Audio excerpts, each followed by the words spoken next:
New York की wicket के ऊपर इंडिया के पेस अटैक ने किस किस्म की बॉलिंग की, ये पेस अटैक क्या टीम इंडिया के लिए पूरे के पूरे वर्ल्ड टी20 में फ़ायदेमंद साबित हो सकता है, उनको आगे लेकर जा सकता है। इंडिया के पेस अटैक से रिलेटेड काफ़ी ज़्यादा डिबेट हो रही है, तो ज़रा एक नज़र इंडिया के पेस अटैक पर डालते हैं आयरलैंड के मैच के बाद। सबसे पहले अर्शदीप सिंह की बात करते हैं। अर्शदीप सिंह, सिराज और बुमराह, क्योंकि यही तीनों पेस अटैक में आते हैं ना। हार्दिक पांड्या जो कि मीडियम पेसर है तो उसको हम अलग से डिस्कस कर लेते हैं। पहले तीन जेन्युइन पेसर्स की बात करते हैं। सर, इन लोगों ने ना टोटल मिलाकर 41 डॉट बॉल्स की हैं, यानी कि समझो 7 ओवर मेडन किए हैं अर्शदीप ने, सिराज ने और बुमराह ने। और जो विकेट जिस किस्म की थी वो आपने देखी। बुमराह का तो ये था ना कि उसको तो इमीडिएटली पता चल गया, वो उसने आते साथ ही उसको पता था बॉल के साथ क्या करना है, वो कंट्रोल में था। अर्शदीप का ना पहले 2 ओवर बड़े ज़बरदस्त थे। तीसरे ओवर में एक बाय कर दिया 5 रन का, फिर तीसरे ओवर में ना ही लुक्ड वेवर्ड। चौथे ओवर में उनको मार भी पड़ गई, 1 छक्का पड़ गया, 2 चौके पड़ गए। वो डेलिनी उसने थोड़ा कूट दिया। तो अर्शदीप ने टोटल 4 ओवर्स में 35 रन खाए, लेकिन वो 2 विकेट्स लेके थे। दोनों विकेट्स उन्होंने ली हैं अपने दूसरे ओवर में। उसको बोल्ड कर दिया, अपना क्या नाम है उसका, टक्कर को, सॉरी टक्कर नहीं, ये इसका क्या नाम है यार, बलबीरनी को पहले किया बोल्ड। नाम बहुत उसकी मुश्किल है यार, ऊपर नीचे हो जाते हैं, क्या करूं, माजरत, माइंड ना करना। हाँ, बलबीरनी को बोल्ड किया। उसके अलावा पॉल स्टर्लिंग को आउट किया, उसको मारा शॉर्ट बॉल, वो करने गया पुल। भैया थोड़ा देख सुन तो लेते, न्यूयॉर्क की विकेट है, इस पे पहले 2 मैचेस का देख लेते, स्पेशली श्रीलंका साउथ अफ्रीका वाला। खैर वो उसने चढ़ा दी ऊपर, पांट ने कैच कर दिया, बलबीरनी को सीधा गेंद खेला। वो कुछ और ही अजीब सी शॉट खेलने के चक्करों में था। उसको लग रहा था कि मैं पता नहीं कौन से, कि बिल्कुल ही नूरे किस्म के स्पिनर को खेल रहा हूँ कि जो फोका सा बॉल फेंकेगा, मैं हल्का सा उसको, जिसे कहते हैं एंगल्ड बैट दिखा के थर्ड मैन की तरफ डैप कर दूंगा। नहीं हुआ, बोल्ड हो गया। तो अर्शदीप की दोनों विकेट्स आई उसके दूसरे ओवर में।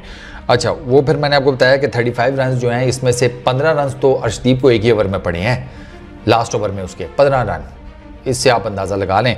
तो 8.75 की इकॉनमी है, 14 डॉट बॉल्स हैं अर्शदीप की। सिराज की बात करते हैं, 3 ओवर 13 रन 1 विकेट, 4.33 की इकॉनमी, 14 डॉट बॉल्स सिराज की भी हैं।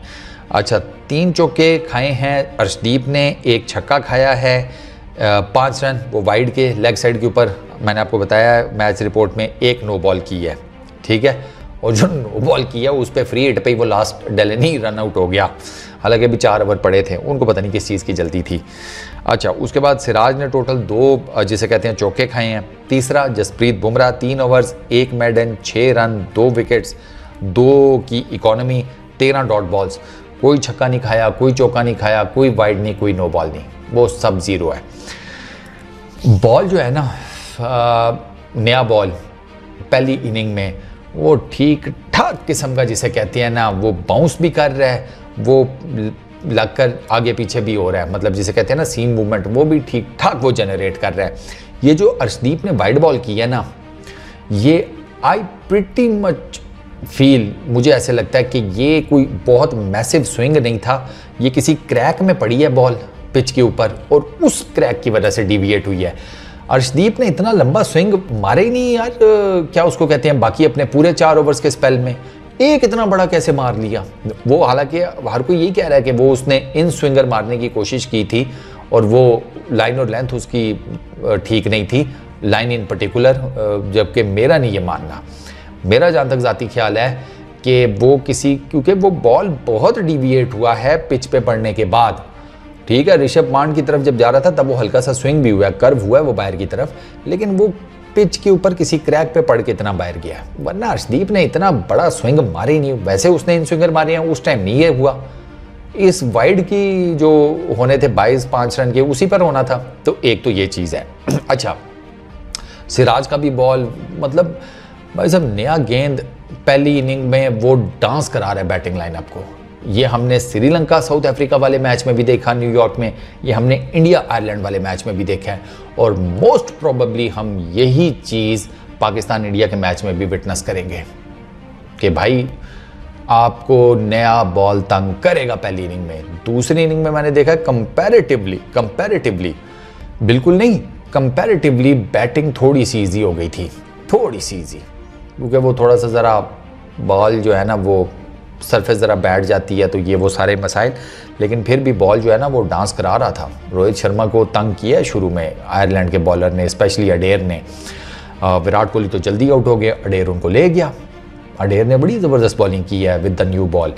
और प्लस मैंने ये भी देखा है कि पहली इनिंग में जो टीम बैटिंग कर रही है उसने हौसला नहीं हारना, उसने विकेटें बचा कर रखनी है किसी तरीके से, क्योंकि थोड़ा सा जब बॉल ज़रा पुराना होगा ना तो वो आ जाएंगे थोड़ी सी गेम में।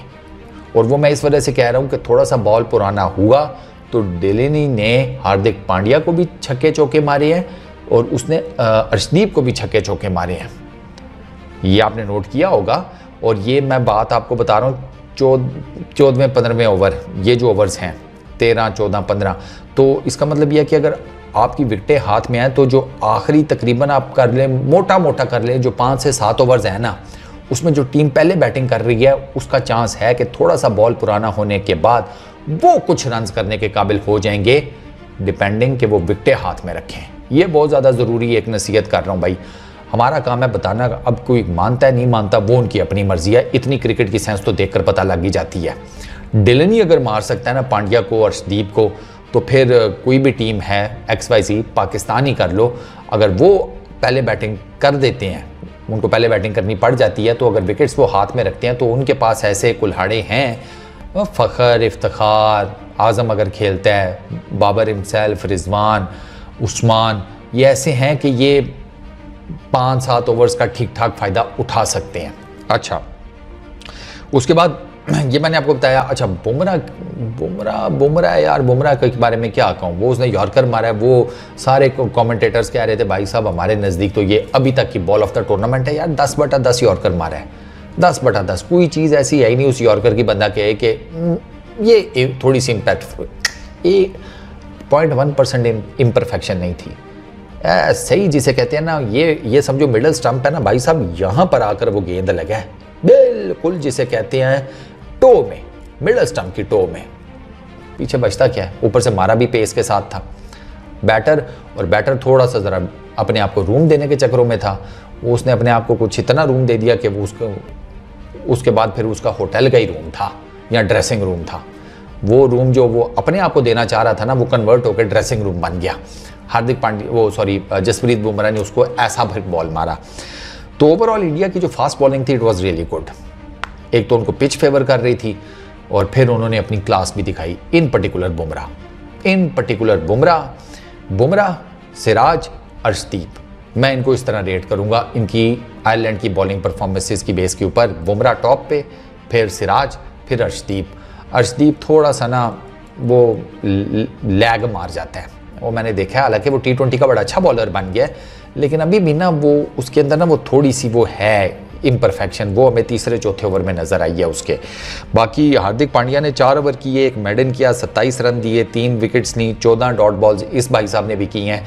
तो अगर हम इन चारों की डॉट बॉल्स निकालें वो 55 डॉट बॉल्स बनती हैं भाई, 55 डॉट बॉल्स अंदाज़ा करें। और ये तकरीबन आप समझे ना, ये 10 ओवर ही मोटा मोटा हिसाब लगा लो, तो 10 ओवर आधी इनिंग तो इनकी डॉट बॉल्स में इन्होंने निकाल दी आयरलैंड की। फिर 2 चौके लगे, 2 छक्के लगे, 20 रन तो हार्दिक पांड्या को ये पड़ गए हैं 4 गेंदों के ऊपर, और टोटल उसको रन 27 पड़े हैं। आप इससे अंदाज़ा लगा लें, पीछे 7 ही रन उसने दिए हैं सिंगल डबल्स की फॉर्म में। और बुमराह की चूँकि 13 हैं, 3 ओवर हैं, 13 उसने डॉट बॉल्स किए हैं, 5 गेंदों के ऊपर 6 रन दिए हैं उसने। तो it was a brilliant bowling performance. Pitch favour कर रही थी और इंडियन क्रिकेट वो फास्ट बॉलिंग ने या पेस बॉलिंग ने, उन्होंने भी कहा कि भाई जब पिच ही मदद कर रही है तो फिर वो जिसे कहते हैं ना कि ऊपर वाला दे रहा है तो एक हाथ से क्यों लें, हम तो दोनों हाथों से लेंगे, बल्कि आगे पीछे से अगर कोई हाथ उधार मांगने पड़े तो वो भी उधार मांग कर भी करेंगे। तो एक्सेप्शनल बॉलिंग। अब देखते हैं कि पाकिस्तान इंडिया के मैच में जो कि 9 जून को होना है उसमें क्या होता है। इस पिच के ऊपर ना वो मैच जो है ना यार टेंशन भी है, हासा भी निकल रहा है, कुछ अजीब सी सूरत हाल है उस मैच को लेकर। यार पिच है ना ऐसी है, पिच ने ना अजीब सा कर दिया है। खैर चलो देखते हैं। इस वीडियो में इतना ही। अपना बहुत ख्याल रखना और 9 तारीख से पहले अपने सारे काम निपटा लो। Peace out.